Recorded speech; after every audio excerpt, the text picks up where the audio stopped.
మరొక ఉత్తరాన్ని చూద్దాం. ప్రణీత గారు రాస్తూ ఉన్నారు మెయిల్ ద్వారా. కృష్ణుడు 16,000 మంది గోపికలను పెళ్లాడా? 16,000 మంది గోపికలు కదా. గాహ్ పాయితమిచ్చంతీతి గోపిక. వాళ్ళు ఒక్కటే కేవలం కృష్ణుణ్ణి వాళ్ళు ఆరాధించి ఆయన మాకు భర్త అని అన్నారు. భర్త అనేటటువంటి మాటకి మంగళసూత్రం కట్టినటువంటి మొగుడు అని అర్థం కాదు. భూభర్త అంటాం రాజుని. అంటే భూమిని భరించేవాడని అర్థం. భరించడం అంటే ఇక్కడ ఎవరికి ఏ కష్టం వచ్చినా సరే ఆ కష్టం రావడానికి తాను బాధ్యుణ్ణి అని ఆలోచించుకుని రక్షించేవాడు ఎవరో ఆయన భర్త. అంటే భూభర్త అని అన్నట్టుగా 16,000 మంది గోపికలు కూడా మాకు నువ్వు రక్షకుడివి అనే అర్థంలో వాళ్ళు అన్నారు తప్ప మాకు నువ్వు భర్తవి, మేము ఇప్పటికే పెళ్ళాడేశాం కానీ నువ్వే మాకు భర్తవి అని అంటే అంతకంటే అసభ్యమైనటువంటి విధానం ఏదైనా ఉందా లోకంలో? మాకు పెళ్ళి అయిపోయింది కానీ నిన్ను భర్తగా మేము ఆరాధిస్తున్నాం అంటే ఎంత తప్పైన మాట అది. కాబట్టి అది కానే కాదు.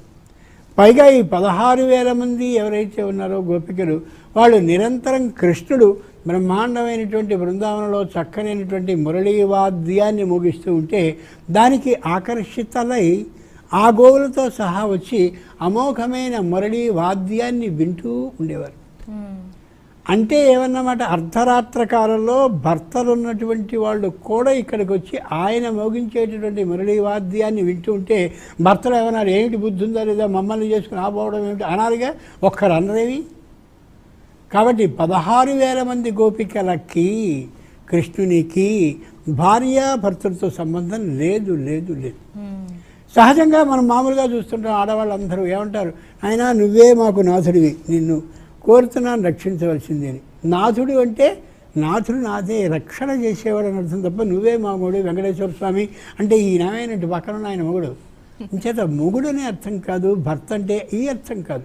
దాన్ని అలా తాత్వికంగా అర్థాన్ని తీసుకోలేక 16,000 మందిని పెళ్ళాడినట్టుగా ఎక్కడ పెళ్ళాడాడైనా పెళ్ళాడినటువంటి యనమండుగురిని స్పష్టంగా ఏ ఏ విధమైనటువంటి పద్ధతుల్లో తన శౌర్యాన్ని విక్రమాన్ని పరాక్రమాన్ని చూపి పెళ్లి చేసుకున్నాడో భాగవతం వివరించిన తర్వాత ఈ 16,000 మందిని వివాహం చేసుకోని విషయాన్ని కూడా చెప్పాక 16,000 మంది ఆయనకి భార్యలు అని అంటే ఆలోచించి చూడాలి ఎంత భాగవతాన్ని సక్రమంగా చదవలేదో ఆ విషయాన్ని అర్థం చేసుకోగలగాలి. చాలా సంతోషం గురుగారు. ఆ కృష్ణ పరమాత్ముడికి సంబంధించి ప్రేక్షకులు వ్యక్తం చేసిన సందేహాలను చాలా శాస్త్రీయ పరంగా వాటిని నివృత్తి చేసినందుకు కూడా